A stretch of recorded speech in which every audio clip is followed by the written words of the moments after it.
สบายดีตอนเช้าท่านผู้ชมที่เคารพสบายดีท่านผู้ชมที่เคารพตอนท่านผู้ชมเข้าสู่การรายงานข่าวเช้าอรุณใหม่จากห้องข่าวโทรภาพแห่งชาติข่าวเช้าประจำวันจันทร์ที่6 กรกฎาคม 2026ข่าวพักนี้พบกับโฆษกพันงาสิริพงษ์พร้อมด้วยข้าพเจ้าสุรีวรรณพลเยี่ยมเจ้าในการนำเสนอข่าวเช้าในมื้อนี้และเช่นเคยสวัสดีเช้าวันจันทร์สบายดีตอนเช้าซึ่งมื้อนี้มีหลายข่าวมานำเสนอเป็นต้นก็เป็นข่าวเกี่ยวกับกองประชุมวิการกวดการทั่วประเทศครั้งที่ 5นอกจากนั้นก็ยังมีข่าวเกี่ยวกับภารกิจการเคลื่อนไหวเยี่ยมยามสาธารณรัฐประชาธิปไตยปฏิเสธของประธานมิตรออนไลน์ประธานาธิบดีแห่งสาธารณรัฐสหภาพเมียนมาพร้อมด้วยภรรยาและคณะและสิ่งที่พิเศษในมื้อนี้ทางผู้ชมเช้าของมื้อนี้เริ่มตั้งแต่เวลา 8 โมงเช้าเป็นต้นไปวันที่ 6 กรกฎาคม 2026ซึ่งเป็นมื้อเปิดกองประชุมสมัยวิสามัญเทื่อที่ 1 สภาแห่งชาติสุดที่ 10ซึ่งจะดำเนินไปจนฮอดมื้อวันที่ 10 กรกฎาคมนี้จึงจะสำเร็จลงฉะนั้นตลอดเวลาของการดำเนินกองประชุมนี้ท่านสามารถรับชมการถ่ายทอดสดผ่านทางโทรภาพแห่งชาติรวมไปถึงการรายงานข่าวและมีรายการพิเศษให้ท่านผู้ชมได้ติดตามชมถึงบ้านนอกจากนั้นเพิ่นก็ยังเปิดสายด่วนสภาแห่งชาติกับหมายเลขโทรศัพท์156โทรมาในมุงราชการท่านใดที่อยากประกอบส่วนความคิดความเห็นเข้ามายังกองประชุมสภาและสำหรับข่าวเช้าในมื้อนี้เฮาเริ่มด้วยข่าวกองประชุมวิการกวดการทั่วประเทศครั้งที่ 5ภายใต้คำขวัญเพิ่มทวีเวียกงานติดตามกวดกาให้เข้มงวดรอบด้านต้านและแก้ไขการซ่อนลาดบังหลวงเด็ดขาดโปร่งใสทันสมัยเพื่อการพัฒนาประเทศชาติที่ยืนยง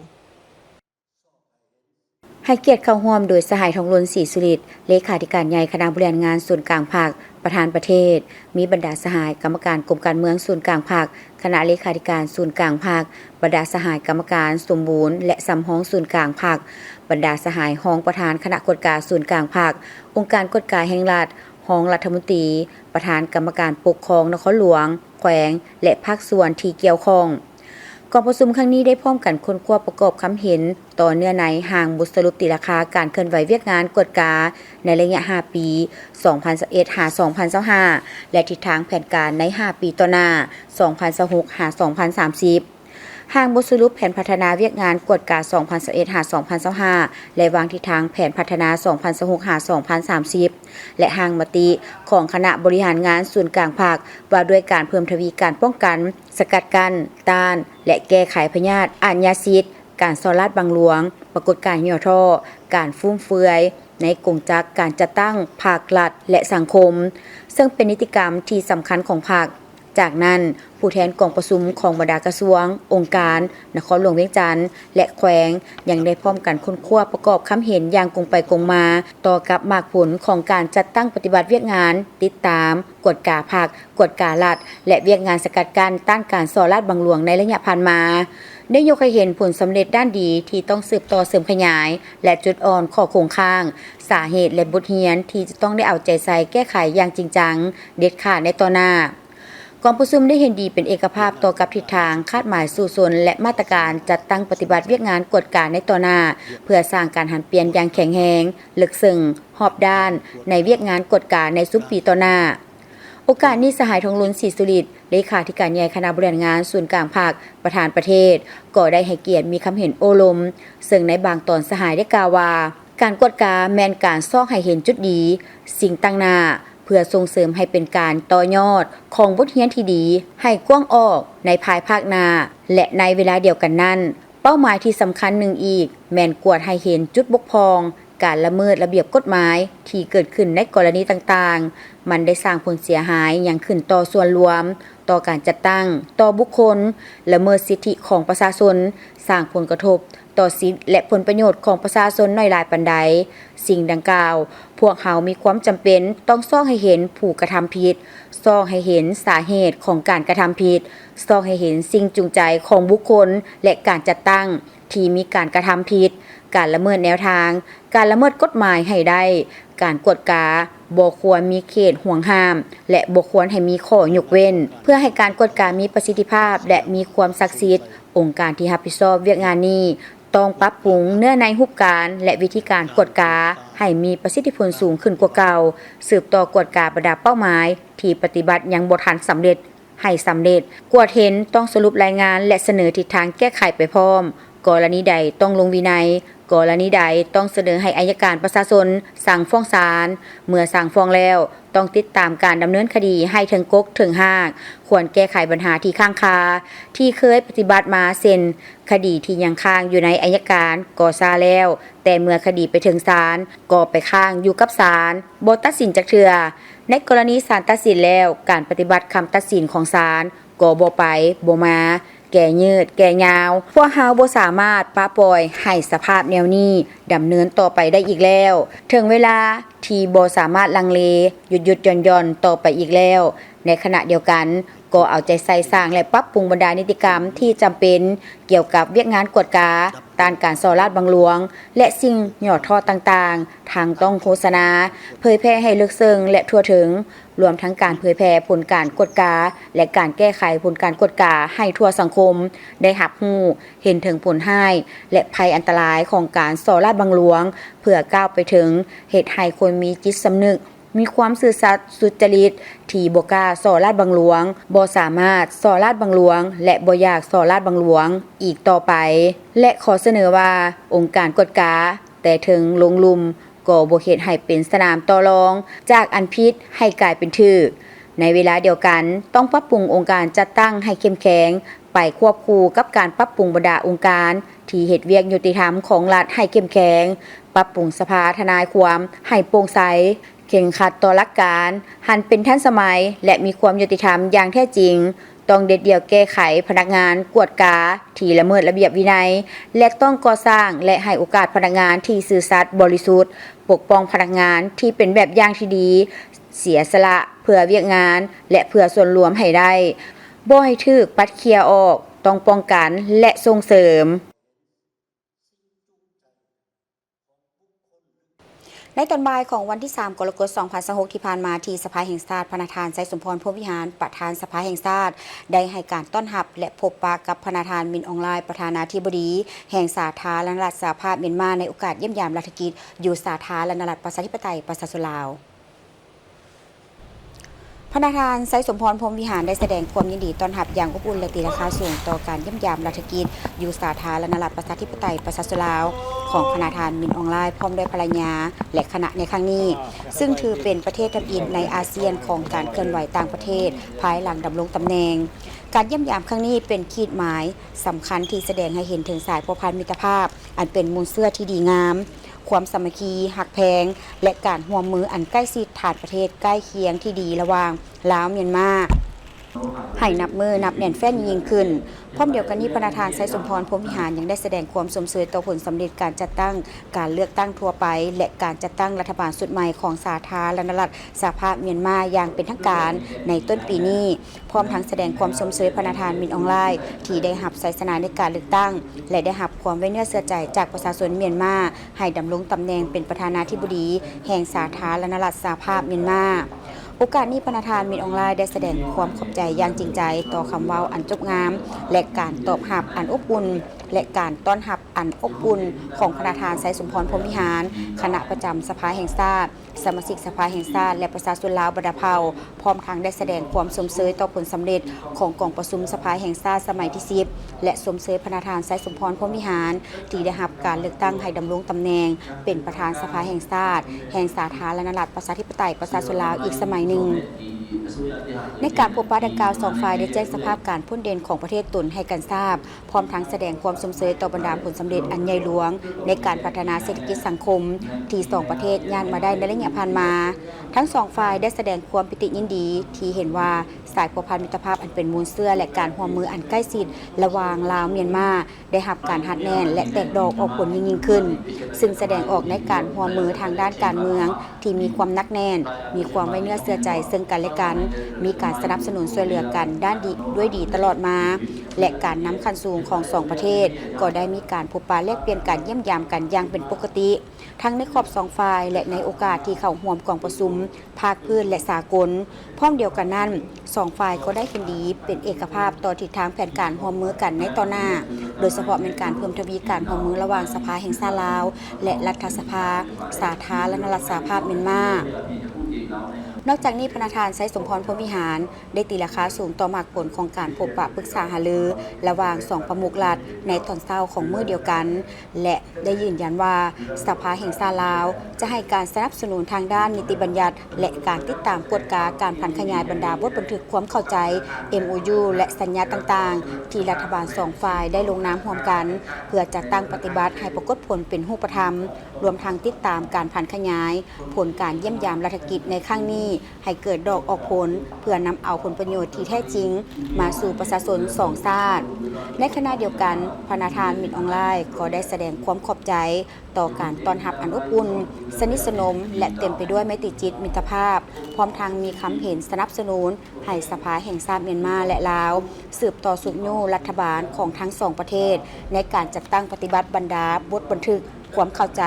และสัญญาต่างๆที่สองฝ่ายลงนามร่วมกันเพื่อส่งเสริมการพัวพันร่วมมือด้านเศรษฐกิจการค้าการลงทุนระหว่างสองประเทศให้ได้รับการขยายตัวยิ่งขึ้นส่งคู่กับการพัวพันร่วมมือทางด้านการเมืองและความแน่นแฟ้นในเมื่อวันที่ 3 กรกฎาคม 2026 นี้ที่สำนักงานนายกรัฐมนตรีพระประธานสนไซศรีพันดรนายกรัฐมนตรีแห่งสาธารณรัฐประชาธิปไตยประชาชนลาวได้ให้การต้อนรับและพบปะกับพระประธานประธานาธิบดีสหภาพเมียนมาพร้อมด้วยคณะพระประธานนายกรัฐมนตรีได้แสดงความยินดีต้อนรับอย่างอบอุ่นและตีราคาสูงต่อกับการเดินทางมาเยี่ยมยามรัฐกิจของพระประธานมินออนไลน์พร้อมด้วยภรรยาในคณะซึ่งเป็นนิมิตหมายอันดีงามในการเสริมขยายและเพิ่มพูนคุ้นสร้างสายผูกพันมิตรภาพอันเป็นมูลเสื่อที่ยาวนานและการร่วมมืออันใกล้ชิดฐานบ้านใกล้เงินเคียงที่ดีระหว่างลาวเมียนมาตลอดระยะหลายกว่า7 ทศวรรษให้ได้รับการหัดแน่นยิ่งขึ้นพร้อมเดียวกันนี้พระประธานนายกรัฐมนตรีก็ยังได้แสดงความสมเสยต่อกับผลสำเร็จอันจบงามของการพบปะกันอย่างเป็นทางการระหว่างพระประธานทองรุ่นศรีสุริตและพระประธานมินออนไลน์รวมทั้งผลสำเร็จในเอกสารของการแลกเปลี่ยนการร่วมมือจำนวน2 ฉบับ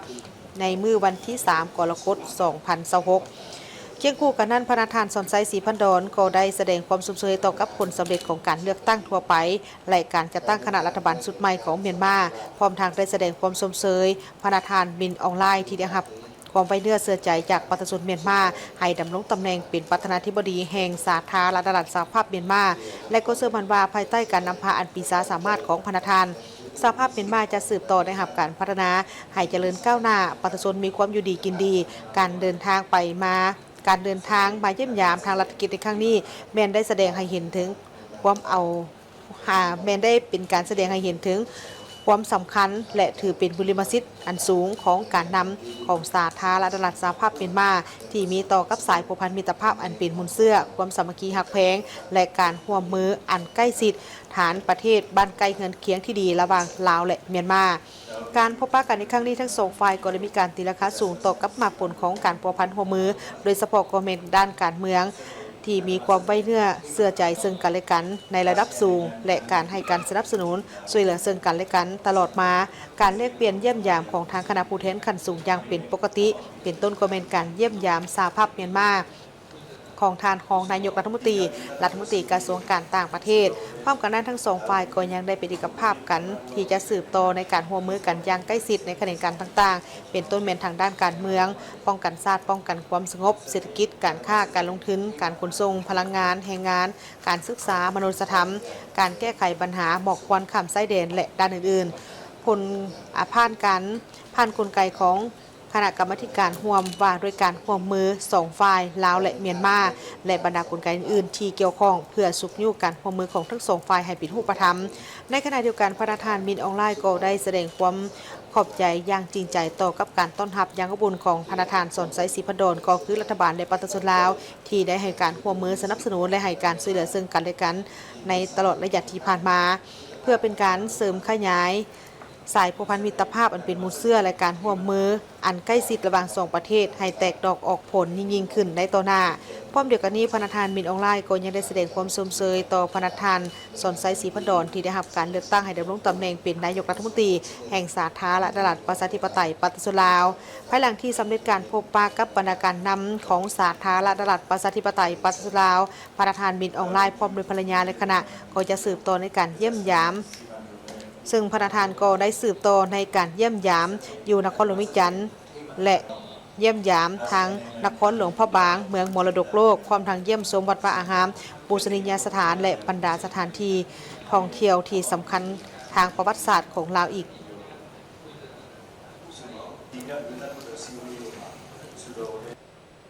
ท่านผู้ชมเนื่องในโอกาสที่เดินทางมาเยี่ยมยามสาธารณรัฐประชาธิปไตยประชาชนลาวอย่างเป็นทางการในระหว่างวันที่3 ถึง 5 กรกฎาคม 2026 นี้ภรรยาประธานาธิบดีแห่งสาธารณรัฐสหภาพเมียนมาได้เยี่ยมชมผลงานหัตถกรรมลาวรวมถึงผลงานจิตรกรรมที่สะท้อนเรื่องราววิถีชีวิตการดำรงชีวิตความศรัทธาความฝันของบรรพบุรุษและวัฒนธรรมของชาติลาว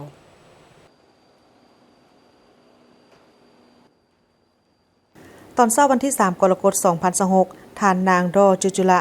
ภรรยาประธานาธิบดีสาธารณรัฐสหภาพเมียนมาพร้อมด้วยคณะได้เดินทางไปเยี่ยมชมตำหนักผ้าไหมลาวบูฮานซึ่งตั้งอยู่บ้านเสียงยืนเมืองจันทบุรีนครหลวงวิจันทร์โดยการให้เกียรติต้อนรับของคณะโดยแม่นท่านนางนาลีศรีสุริตภรรยาประธานประเทศแห่งสาธารณรัฐประชาธิปไตยประชาชนลาวพร้อมด้วยภรรยาการน้ำขันสูงของลาวและท่านนางจันเทาปฐมวงศ์ประธานกิตติมศักดิ์สมาคมหัตถกรรมลาวคณะรับผิดชอบตำหนักผ้าไหมบูฮานในโอกาสนี้ท่านนางสุวิตาประเสริฐประธานสมาคมหัตถกรรมลาวก็ได้รายงานแนะนำเกี่ยวกับประวัติความเป็นมาของการทอผ้าไหมลาวขบวนการผลิตลวดลายอันวิจิตรงดงามและเอกลักษณ์ของผ้าไหมลาวที่สะท้อนถึงภูมิปัญญาและวิถีชีวิตของประชาชนลาวพร้อมนี้คณะยังได้เยี่ยมชมผลิตภัณฑ์ผ้าไหมหลากหลายรูปแบบอยู่ภายในตำหนักผ้าไหมลาวบูฮานซึ่งเป็นการท่อนโฮมอนุรักษ์และจัดวางแสดงผ้าแพรพื้นเมืองลาวซึ่งเป็นแห่งเดียวและเป็นแห่งทวิตในระดับชาติเป็นข้อมูลในการศึกษาค้นคว้าการเรียนรู้เกี่ยวกับสีมือหัตถกรรมลาวผ้าแพรที่คัดเลือกมาวางแสดงอยู่บนนี้แม้นมีความหลากหลายประกอบด้วยผ้าแพรที่นำใช้ในพิธีกรรมต่างๆผ้าประเภทตกแต่งภายในเรือนผ้าแพรใช้ในชีวิตประจำวันและสุดแต่งงานที่เป็นตัวแทนให้แก่ชนเผ่าใน4หมวดภาษาจีนทิเบตและชนเผ่าหมวดภาษามงอิวเมียนซึ่งการวางแสดงแม่นได้แบ่งออกเป็น4ภาคส่วนเป็นต้นก็แม่นการวางแสดงผ้าแพรพื้นเมืองที่มีอายุ70ปีขึ้นไปบางพื้นมีอายุบ่ต่ำกว่า300ปีซึ่งมีจำนวน100กว่าพื้นมีความหลากหลายรูปแบบในการตำสลับซับซ้อนและในภาคบ่ายของวันเดียวกันภรรยาประธานาธิบดีสาธารณรัฐสหภาพเมียนมาพร้อมด้วยคณะก็ได้เดินทางไปเยี่ยมชมพิพิธภัณฑ์ศิลปะลาวผลงานศิลปะที่สะท้อนให้เห็นถึงความงดงามความซับซ้อนและอันละเอียดอ่อนปราณีตของสีมือสร้างลาวผ่านผลงานและแกะสลักไม้ที่วิจิตรอันประณีตอ่อนซ้อยแฝงไปด้วยความหมายอันลึกซึ้งซึ่งรวมถึงผลงานจิตรกรรมที่สะท้อนเรื่องราววิธีการดำรงชีวิตความศรัทธาความฝันของบรรพบุรุษและวัฒนธรรมของชาติลาวความงดงามของการแกะสลักไม้และการวิจิตรศิลป์บ่เพียงแต่เป็นศิลปะที่แสดงให้เห็นถึงความอดทนและความละเอียดละออเท่านั้นแต่ยังเป็นการถ่ายทอดถึงจิตวิญญาณและความศรัทธาของชาวลาวให้แก่ผลงานที่จับต้องได้ภาษาภาพที่ถ่ายทอดความฝันความหวังและการเปลี่ยนแปลงของยุคสมัยสะท้อนให้เห็นถึงความสำนิสำนานและความพยายามของคนลาวในการสร้างสิ่งที่มีคุณค่าให้แก่สังคมและสืบมรดกตกทอดให้แก่ลูกหลานผ่านศิลปะลาวที่ยังขาดพื้นที่ที่เหมาะสมในการเผยแพร่และอนุรักษ์ไว้การสร้างผลงานที่เป็นเอกลักษณ์ของตนและมีความยั่งยืนว่าไม้ที่นำมาใช้ในการแกะสลักแม่นบ่ได้ไปตัดไม้ทำลายป่าแต่อย่างใดแต่ได้มาจากเศษไม้ที่ได้จากพื้นที่น้ำท่วมในโครงการต่างๆและเงาไม้ที่เก็บมาจากทุ่งไร่ทุ่งนาของประชาชนโดยไม้เหล่านี้ครั้งหนึ่งถือว่าเป็นสิ่งเศษเหลือหรือของที่บ่มีคุณค่ามาปัจจุบันก่อเศษไม้เหล่านั้นได้หันเปลี่ยนให้กลายเป็นผลงานศิลปะที่งดงามผ่านการออกแบบที่สร้างสรรค์และความชำนาญของสร้างแกะสลักผู้ที่เปี่ยมล้นไปด้วยมานะจิตอันสูงส่ง ซึ่งมื้อนี้ก็ได้นำเสนอหลายๆจุดที่สำคัญในหอพิพิธภัณฑ์เฮาบ่ว่าจะเป็นห้องศิลปะลายลาวที่ว่าได้รวบรวมเอาผลงานศิลปะจากทั่วประเทศลาวตั้งแต่เหนือฮอดใต้มาให้เพิ่นได้เห็นในห้องนี้ห้องเดียวนอกจากนั้นก็เป็นผลงานสะสมไม้แกะสลักเป็นเวลา30ปีของพ่อของข้าพเจ้าที่ว่าเพิ่นได้สะสมเอาไม้นอนคอนตายหลายๆทั้งหลายหั่นนะมาแกะสลักเป็นผลงานศิลปะโดยฝีมือสร้างคนลาว และก็ได้นำมาแสดงอยู่ที่หอพิพิธภัณฑ์แห่งนี้เนาะเฮาก็ได้พาเพิ่นไปชมหาอ่านผลงานสิ้นเอกหลายๆสิ้นของเฮาบ่ว่าจะเป็นไม้มีค่าในประเทศลาวบ่หรือเป็นไม้หายากแล้วก็เป็นผลงานศิลปะที่ว่าทั้งจากศิลปินทั้งเก่าและใหม่ภายในประเทศเฮานอกจากนั้นก็มีการนำเสนอรูปแต้มที่ว่าได้สะสมมาจากหลายๆแหล่งผ่านการท่องเที่ยวและก็ผ่านการไปสำรวจตามแต่ละสถาบันเนาะคือในรูปแต้มของเฮาหันก็จะมีบางบอนก็ได้ซื้อมาจากบรรดานักเรียนนักศึกษาและก็บรรดาอาจารย์ศิลปินแห่งชาติก็ได้นำมาวางแสดงและก็ได้นำเสนอให้เพิ่นเห็นในมื้อนี้พร้อมกันการเยี่ยมยามในครั้งนี้บ่เพียงแต่เป็นการเผยแพร่คุณค่าของมรดกทางวัฒนธรรมและศิลปะลาวเท่านั้นและยังเป็นการเสริมสร้างความเข้าใจความสัมพันธ์อันดีและการแลกเปลี่ยนวัฒนธรรมระหว่างสาธารณรัฐประชาธิปไตยปฏิรูปลาวและสาธารณรัฐสหภาพเมียนมาให้นับมือนับแน่นแฟ้นยิ่งขึ้นประธานมินออนไลน์ประธานาธิบดีแห่งสาธารณรัฐสหภาพเมียนมาพร้อมด้วยภรรยาและคณะผู้แทนขั้นสูงได้เยี่ยมชมพระธาตุหลวงเวียงจันทน์เนื่องในโอกาสที่เดินทางมาเคลื่อนไหวเยี่ยมยามรัฐกิจอยู่สาธารณรัฐประชาธิปไตยปฏิรูปลาวอย่างเป็นทางการในระหว่างวันที่ 3 ถึงวันที่ 5 กรกฎาคม 2026 นี้ในตอนเช้าของวันที่ 4 กรกฎาคม 2026 ประธานมินออนไลน์ประธานาธิบดีแห่งสาธารณรัฐสหภาพเมียนมาพร้อมด้วยภรรยาและคณะผู้แทนขั้นสูงได้เยี่ยมชมพระธาตุหลวงเวียงจันทน์ซึ่งนำโดยท่านทองสวรรค์พรหมวิหารรองนายกรัฐมนตรีกระทรวงการต่างประเทศและท่านศิริราช ทงศิลป์ทองเพ็งประธานคณะกรรมการปกครองนครหลวงเวียงจันทน์เอกอัครราชทูตของทั้งสองประเทศพร้อมด้วยคณะที่เกี่ยวข้องของทั้งสองฝ่าย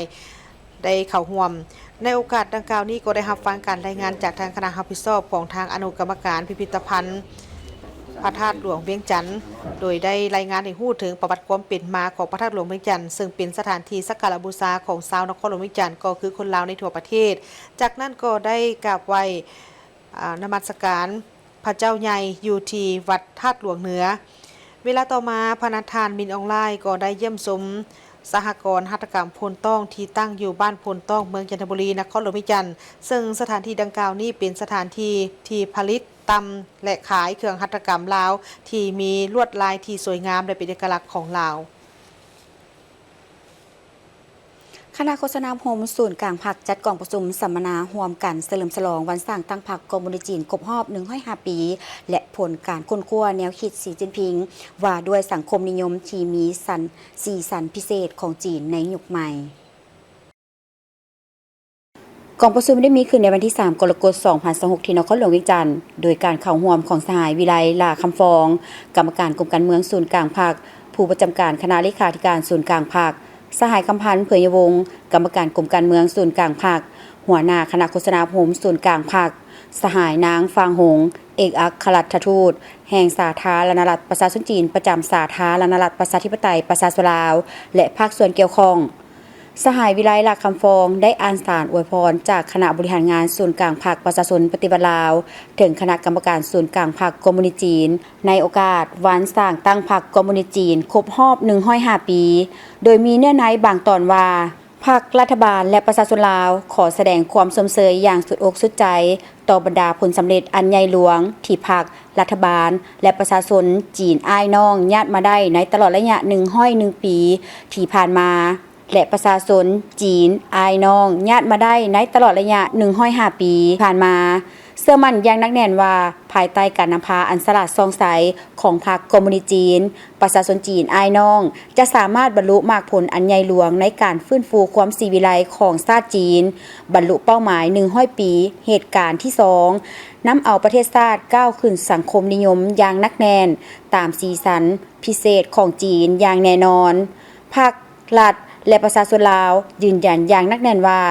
จะเฮ็ดสุดความสามารถของตนร่วมกับภาครัฐและประชาชนจีนอ้ายน้องเพื่อปกปักรักษาและเพิ่มพูนคุณสร้างสายพัวพันธุ์อันเป็นมูลเสื้อที่ดีงามระหว่าง2ประเทศลาวจีนให้สืบต่อได้รับการพัฒนาอย่างบ่หยุดยั้งเพื่อประกอบส่วนเข้าในการสร้างประชาคมร่วมชะตากรรมของมวลมนุษย์เพื่อปกปักรักษาสันติภาพเสถียรภาพความยุติธรรมและการร่วมมือเพื่อการพัฒนาอยู่ในภาคพื้นและในโลกส่วนสหายนางฟางหงก็ได้กล่าวถึงผลสำเร็จ ของพิธีโฮมชุมนุมเฉลิมฉลองวันสั่งตั้งพรรคคอมมิวนิสต์จีนครบรอบ105 ปี ที่ได้จัดขึ้นวางบ่ดลมานี้โดยสหายเลขาธิการใหญ่สีจิ้นผิงได้กล่าวสุนทรพจน์อันสำคัญซึ่งได้ทบทวนคืนขบวนการต่อสู้อันสง่าราศีตลอด105 ปีของพรรคอย่างรอบด้าน สรุปอย่างลึกซึ้งเกี่ยวกับคุณลักษณะอันดีเลิศและรหัสลับแห่งความสำเร็จที่เฮ็ดให้พรรคคอมมิวนิสต์จีนสามารถขยายตัวและสร้างผลงานอันสง่างามอย่างบ่หยุดยั้งพร้อมทั้งได้วางทิศทางแผนยุทธศาสตร์อันสำคัญในการยึดมั่นการนำพารอบด้านของพรรคในยุคสมัยใหม่และเส้นทางก้าวเดินใหม่การสุกยูความทันสมัยแบบจีนและการยึดมั่นบริหารพรรคอย่างเข้มงวดรอบด้านอย่างบ่หวั่นไหวสหายคำพันธ์เผยยวงศ์ได้กล่าวว่าการจัดพิธีในครั้งนี้เป็นการประกอบส่วนสำคัญเข้าในการเสริมขยายสายพัวพันมิตรภาพอันเป็นมูลเชื่อที่มีมาแต่ดนนานระหว่าง2พรรค2รัฐและประชาชน2ชาติลาวจีนก็คือการสร้างภูมิความชะตากรรมลาวจีนที่เข้มแข็งเหนียวแน่นในทุกสภาพการของยุคใหม่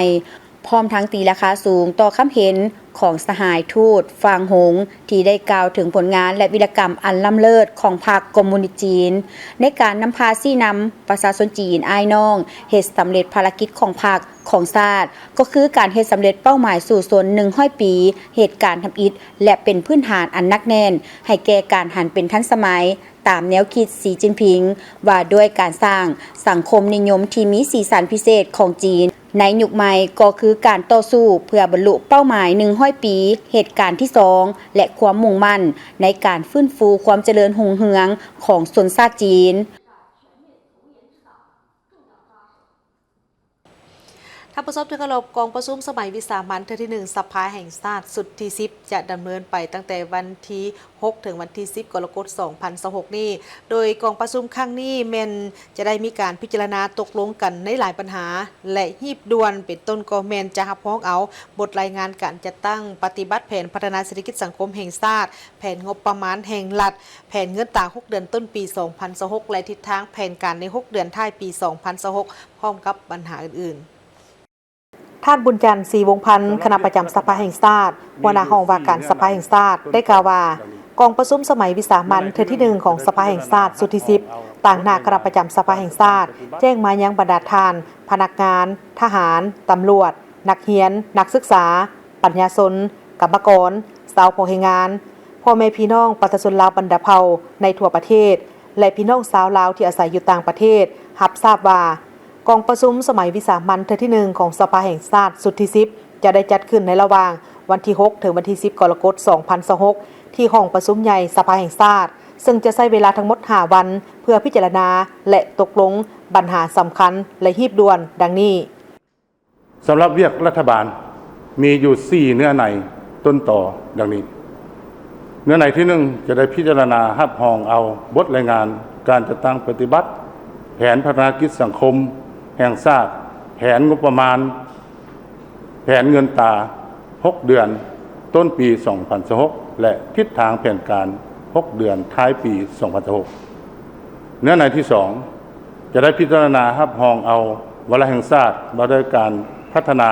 ชนบทและแก้ไขความทุกข์ยากของประชาชนเนื้อในที่3ร่างกฎหมายว่าด้วยคลังเงินแห่งรัฐฉบับสร้างขึ้นใหม่เนื้อในที่4เนื้อในสุดท้ายก็เป็นกฎหมายว่าด้วยงบประมาณแห่งรัฐฉบับปรับปรุงสำหรับบทประกอบความเห็นของคณะประจำสภาแห่งชาติต่อเนื้อในของรัฐบาลนั้นได้ตกลงเป็นเอกภาพกันมีอยู่2บทดังนี้บทที่1บทรายงานของบทรายงานของรัฐบาลเกี่ยวกับการจัดตั้งปฏิบัติแผนพัฒนากิจสังคมแห่งชาติแผนงบประมาณแห่งรัฐแผนเงินตรา6 เดือนต้นปี2026และทิศทางแผนการ6 เดือนท้ายปี2026บทประกอบความเห็นที่2แม่นต่อวาระแห่งชาติว่าด้วยการพัฒนาชนบทและแก้ไขความทุกข์ยากของประชาชนสำหรับกองประชุมสภาในชุดนี้ก็คือบรรดาท่านบรรดาสหายฮู้สภาแห่งชาติพอเฮาจะได้รับรองเอา4มติต้นต่อเนื้อในที่ได้กล่าวมาข้างถึงนั้นคือดังนี้มติที่1แม่นจะได้รับรองเอามติ บทรายงานเนาะบทรายงานของรัฐบาลว่าด้วยการจัดตั้งปฏิบัติแผนพัฒนากิจสังคมแห่งชาติแผนงบประมาณแห่งรัฐแผนเงินตรา6 เดือนต้นปี 2026 และทิศทางแผนการ6 เดือนท้ายปี 2026 มติที่ 2 แม่นมติรับรองเอาวาระแห่งชาติว่าด้วยการพัฒนาชนบทและแก้ไขความทุกข์ยากของประชาชนมติที่ 3 มติรับรองเอากฎหมายว่าด้วยคลังเงินแห่งรัฐมติที่ 4 มติรับรองเอากฎหมายว่าด้วยงบประมาณแห่งรัฐ ทั้งหมดนั้นแม่นบรรดาเนื้อในของกองประชุมสมัยวิสามัญเทื่อที่1ของสภาแห่งชาติสุดที่10ในน้ำต่างหน้าให้แก่คณะประจำสภาแห่งชาติขอเชิญชวนบรรดาทานพนักงานราชการทหารตำรวจนักเรียนนักศึกษาปัญญาชนกรรมกรสาวพวกแรงงานพ่อแม่พี่น้องประชาชนลาวบรรดาเผ่าทุกสั้นคนในทั่วประเทศและพี่น้องชาวลาวที่อาศัยอยู่ต่างประเทศจงพร้อมกันติดตามการดำเนินกองประชุมดังกล่าวตามสิทธิและหน้าที่ของตนขอถือโอกาสนี้แจ้งให้บรรดาทานรับทราบว่าระยะการดำเนินกองประชุมห้องว่าการสภาแห่งชาติได้ตั้งหน่วยงานรับคำเสนอของประชาชนผ่านโทรศัพท์สายด่วนเพื่อรับเอาคำคิดคำเห็นและคำเสนอโดยตรงจากประชาชนที่จะส่งไปยังกองประชุมสภาแห่งชาติซึ่งบรรดาทานสามารถติดต่อและส่งได้3วิธีคือดังนี้สายด่วน156นับแต่วันที่3ถึงวันที่10กรกฎาคม2026ในมุ้งราชการอีเมลหน้าลาวจ้ำ156@gmail.com แอปลาวหน้าหรือ LAONA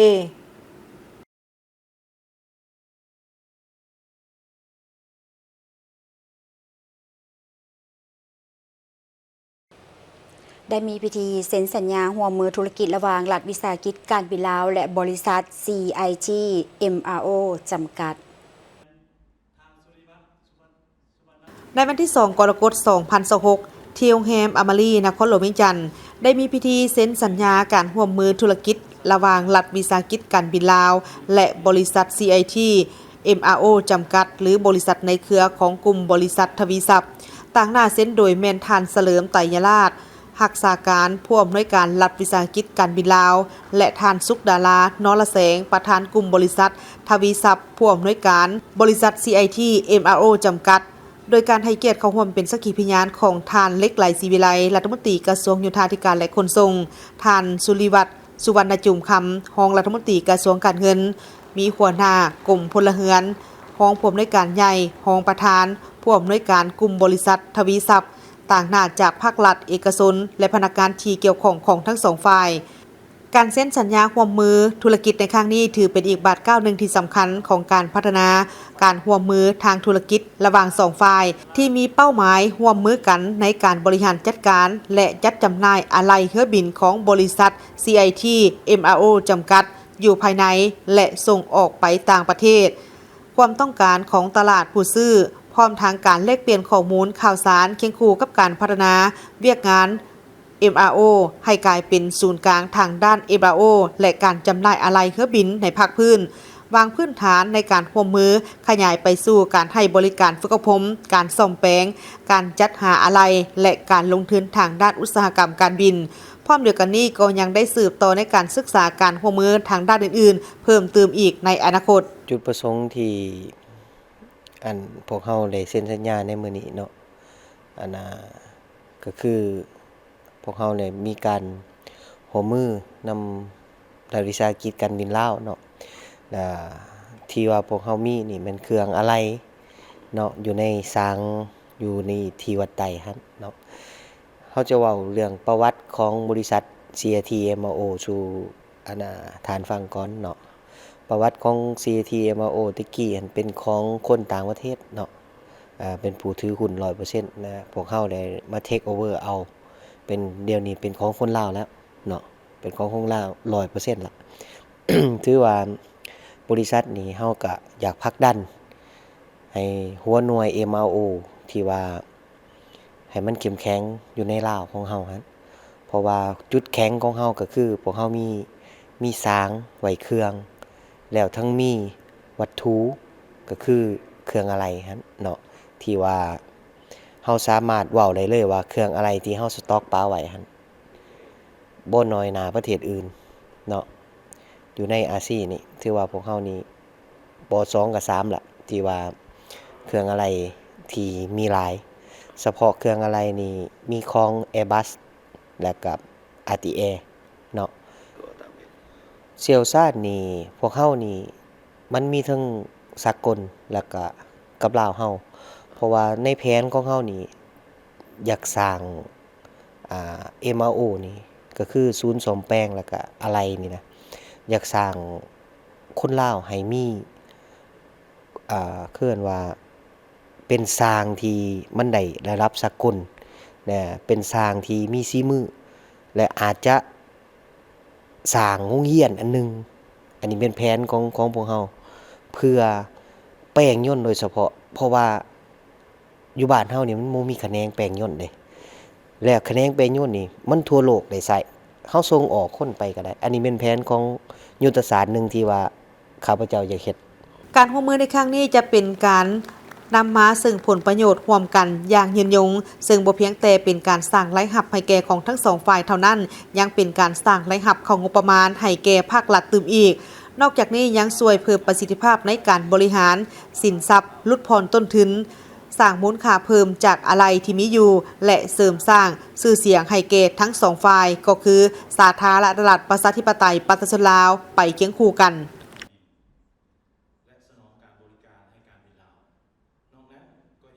พิธีเซ็นสัญญาร่วมทุนเพื่อสร้างตั้งโรงงานผลิตจำหน่ายไฟเบอร์รีบาซึ่งเป็นนวัตกรรมใหม่และเป็นโรงงานแห่งทำอิฐอยู่สาธารณรัฐประชาธิปไตยประชาชนลาวในท้ายอาทิตย์ผ่านมา บริษัทเทเวลพัฒนากสิกรรมครบวงจรและผลิตภัณฑ์ลาวจำกัดร่วมกับบริษัทไทยลิบาเทคไฟเบอร์รีบาได้เซ็นสัญญาร่วมทุนสร้างตั้งโรงงานผลิตและจำหน่ายไฟเบอร์รีบานวัตกรรมใหม่ซึ่งเป็นโรงงานแห่งทำอิฐอยู่ในสปป.ลาวไฟเบอร์รีบาแม่นโพลิเมอร์เสริมเส้นใยแก้วหรือพลาสติกเสริมเส้นใยแก้วเป็นวัสดุคอมโพสิตที่มีน้ำหนักเบาบ่เข้าเมี่ยงมีความทนทานซึ่งสามารถใส่ร่วมกับเหล็กเส้นในเวียกงานก่อสร้างแบบครบวงจรสามารถนำใส่เข้าในอุตสาหกรรมหลายแขนงเช่นโครงสร้างเวียกงานทางด้านกสิกรรมเฮือนห่มเส้นทางคมนาคมขัวและโครงสร้างสาธารณูปโภคสถานี EMI และ FRI บ่อบำบัดน้ำเปื้อนเขื่อนโครงสร้างพื้นอุโมงค์ตาฟังกันเจือนและอื่นๆผลิตภัณฑ์ทางเลือกใหม่ที่จะนำมาผลิตและจำหน่ายนี้มีคุณสมบัติที่เหนือกว่าเหล็กเส้นทั่วไปในหลายด้านโดยเฉพาะเป็นความแข็งแรงมีแรงดึงดูดสูงกว่าเหล็กเส้นทั่วไปถึง3 เท่าประหยัดต้นทุนเพราะนำไส้ปริมาณและขนาดที่น้อยกว่าหากเทียบไส้การไส้เล็ก100 เมตรผลิตภัณฑ์นี้ใส่เพียง90 เมตรก็สามารถทดแทนได้พร้อมทั้งลดพรการเสียเศษวัสดุในเวลาก่อสร้างมีน้ำหนักเบาเฮ็ดให้ช่วยลดพรค่าขนส่งลงได้ถึง3 เท่าและมีอายุการนำไส้ที่ทนทานหลายกว่าเหล็กทั่วไปบ่เพียงแต่สร้างมูลค่าทางเศรษฐกิจแต่ยังสอดคล้องกับทิศทางการพัฒนาสีเขียวและยืนยงในกระบวนการผลิตแม้นเป็นมิตรต่อสิ่งแวดล้อมย้อนนำไส้พลังงานต่ำและให้ความร้อนเพียงแต่200 องศาเซใช้เวลาเพียง5 นาทีในการผลิตซึ่งช่วยลดพรการปล่อยก๊าซคาร์บอนิกได้อย่างหลวงหลายหากเทียบใส่อุตสาหกรรมเล็กทั่วไปที่ต้องใช้พลังงานมหาศาล2ก็คือการที่มันใช้ความร้อนแค่200ใช้เวลาแค่5 นาทีมันออกมาเป็นชิ้นงานเลยการนำไส้เมื่อเทียบใส่กับวัสดุแบบดั้งเดิมมันจะมีความแข็งแรงและความต้านทานมีประสิทธิภาพและลดต้นทุนในระยะยาวและบ่มีผลกระทบต่อสิ่งแวดล้อมพอมีขบวนการผลิตที่ได้รับการรองรับที่เป็นมิตรกับสิ่งแวดล้อมไฟเบอร์รีบาสามารถนำมารีไซเคิลได้และช่วยปรับปรุงประสิทธิภาพพลังงานในการขนส่งและการก่อสร้าง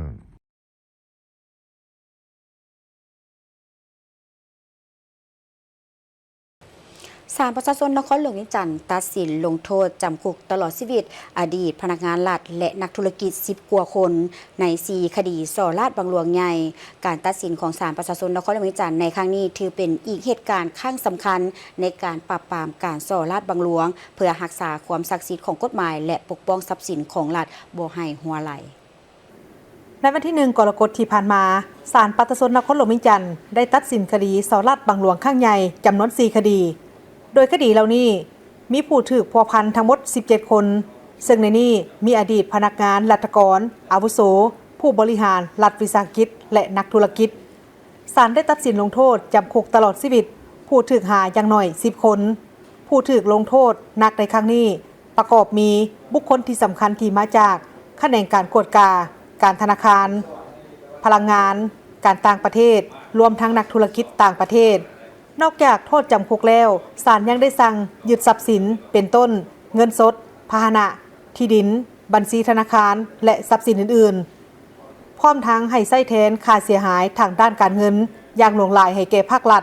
และผ่านการพิจารณาทั้ง 4 คดีนี้แม้นมีความผิดฐานสอรัฐบางหลวง การหับสินบน การสวยไส้หน้าที่ตำแหน่ง การยักยอกทรัพย์ การส่อโกง และการปลอมแปลงเอกสารอยู่ตามสถาบันหลักๆของรัฐ ซึ่งคดีที่ 1 การสอรัฐบางหลวงในกระทรวงการต่างประเทศ ผู้ถูกหานางสุขคุณธรรม แก้วมโน อดีตพนักงานกระทรวงการต่างประเทศ ความผิดถูกตัดสินว่ามีความผิดในข้อหาสอรัฐบางหลวงและปลอมแปลงเอกสาร หลังจากศาลพบเห็นว่าได้ยักยอกเงินและปลอมแปลงเอกสารทางการ โทษที่ได้รับตัดสินจำคุกตลอดชีวิตและถูกสั่งให้ชดใช้ค่าเสียหายทั้งแพงให้แก่กระทรวงเป็นเงิน 6.5 ล้านบาทหรือเกือบ 200,000 ดอลลาร์สหรัฐคำตัดสินนี้แสดงให้เห็นถึงการเอาใจใส่ที่เพิ่มขึ้นของศาลในการต้านการปลอมแปลงเอกสารและการสวยไส้สิทธิอำนาจหน้าที่โดยบ่ถูกต้องอยู่ภายในบรรดากระทรวงขั้นศูนย์กลางคดีที่ 2 เครือข่ายหับสินบนพัวพันถึง 8 เจ้าหน้าที่รัฐคดีนี้แม่นเน้นใส่เครือข่ายการหับสินบนที่มีเจ้าหน้าที่ 8 คนเชื่อมโยงกับองค์การกวดกาแห่งรัฐ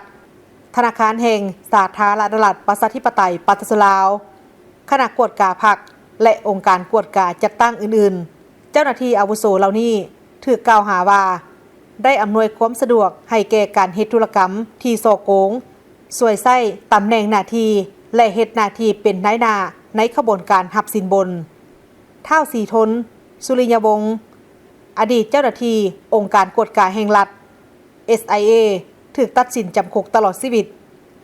ท้าวออดพรเสียงดีอดีตเจ้าหน้าที่ธนาคารแห่งสาธารณรัฐประชาธิปไตยปัตตสลาวถูกตัดสินจำคุกตลอดชีวิตส่วนผู้ถูกหาอีก 3 คนในเครือข่ายนี้แม้นได้รับโทษลดลงมาคดีอื่นๆที่พัวพันถึงพลังงานและการธนาคารในบรรดาผู้ถูกศาลตัดสินลงโทษทั้งหมดยังมีบุคคลระดับบริหารและเจ้าหน้าที่จากภาคส่วนอื่นๆเช่นท้าวทองเพชรดวงเงินอดีตผู้บริหารรัฐวิสาหกิจไฟฟ้าลาวฟฟล EDL และอดีตผู้บริหารฟฟล EDL อีก 4 คนเจ้าหน้าที่ 2 คนจากธนาคารส่งเสริมกสิกรรมท้าวอภิชาติวรรณกุลนักธุรกิจสาวไทยที่ถูกตัดสินจำคุกตลอดชีวิตเช่นกันย้อนมีบทบาทสำคัญในแผนการสอรัฐบางหลวงโครงการเขื่อนไฟฟ้าน้ำตกขนาดใหญ่การตัดสินของศาลปัตตสนนครหลวงในครั้งนี้ถือเป็นการเคลื่อนไหวครั้งสำคัญในการปราบปรามการสอรัฐบางหลวง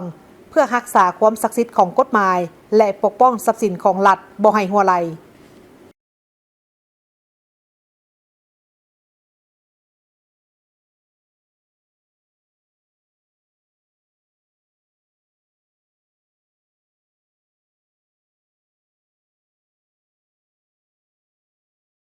สื่อมวลชนลาวมีบทบาทสำคัญในการโฆษณาเผยแพร่แนวทางนโยบายของภาครัฐให้สังคมได้รับรู้ในหลายด้านโดยเฉพาะก็เป็นทางด้านเศรษฐกิจสังคมและเป็นผู้ที่ส่องแสงพร้อมทั้งสะท้อนให้เห็นถึงความจริงและสภาพการต่างๆที่เกิดขึ้นทั้งอยู่ภายในและต่างประเทศ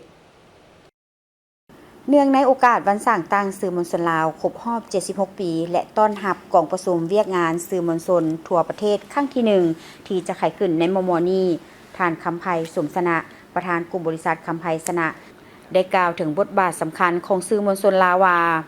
สื่อมวลชนลาวเป็นกระบอกเสียงอันสำคัญของพรรคและรัฐบาลในการเผยแพร่แนวทางนโยบายกฎหมายรวมถึงข้อมูลข่าวสารต่างๆไปสู่ประชาชนสื่อมวลชนยังเป็นขั้วต่อระหว่างประชาชนกับรัฐบาลโดยนำเอาความคิดเห็น ความต้องการและปัญหาต่างๆในสังคมเสนอต่อองค์การที่เกี่ยวข้องเพื่อซอกหาแนวทางแก้ไขดังนั้นสื่อมวลชนลาวในยุคใหม่ต้องกำแนนและเสื่อมซึมแนวทางนโยบายของพรรคและรัฐบาลโดยเฉพาะแนวทางนโยบายต่อกับเวียกงานสื่อมวลชนในระยะใหม่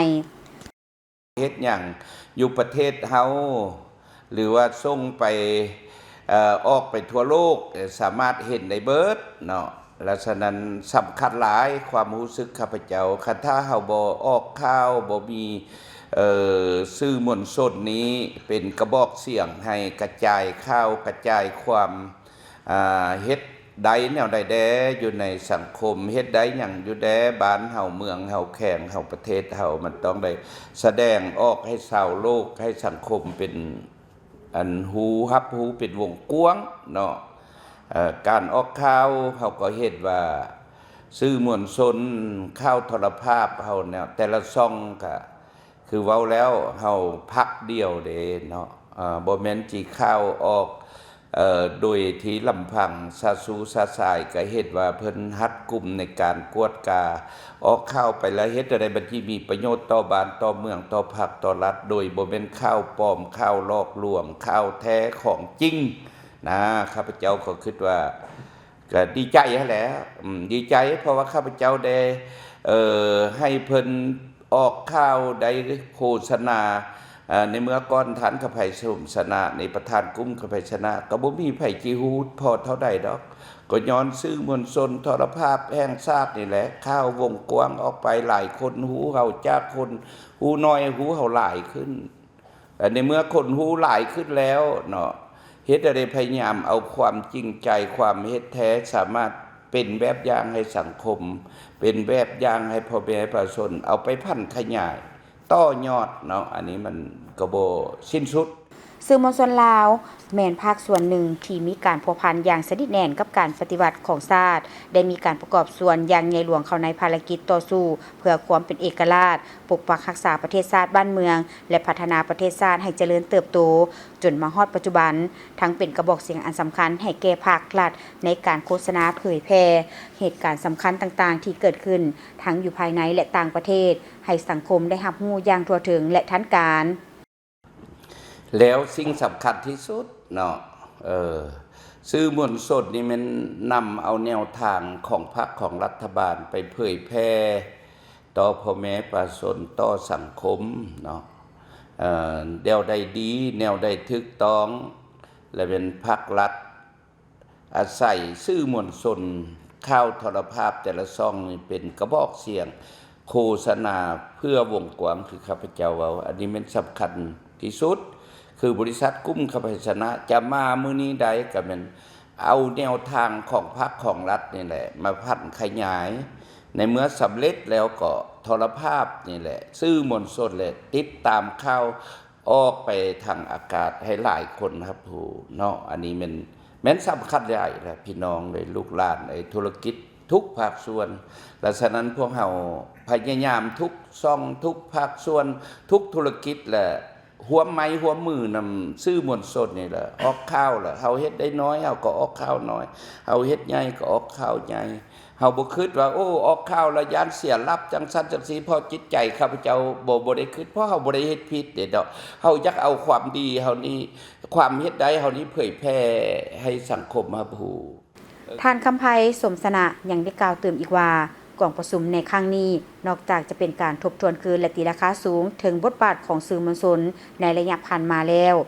ยังจะเป็นบาทเลี้ยวอันสำคัญในการพัฒนาสื่อมวลชนในยุคใหม่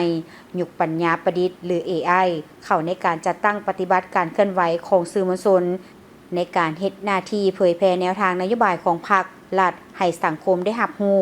ในหลายช่องทางด้วยความว่องไวขึ้นกว่าเก่าครับวันนี้คือการรายงานข่าวเศร้ารุ่นใหม่จากของข่าวโทรภาพแห่งชาติมาพอดีโฆษกทั้งสองพร้อมกับทีมข่าวเศร้าลาท่านผู้ชมไปด้วยเวลาเพียงเท่านี้หลังจากจบการรับชมข่าวแล้วอย่าลืมติดตามชมการถ่ายทอดสดการดำเนินกองประชุมสมัยสามัญเทื่อที่1สภาแห่งชาติสุดที่10ซึ่งจะดำเนินไปจนฮอดมื้อวันที่10กรกฎาคมนี้จึงจะสำเร็จตลอดเวลาของการดำเนินกองประชุมนี้ท่านสามารถรับชมรายการพิเศษได้และนอกจากนั้นก็ยังมีรายงานข่าวอีกในแต่ละภาคสำหรับข่าวภาคนี้โฆษกทั้งสองลาท่านผู้ชมไปก่อนสบายดี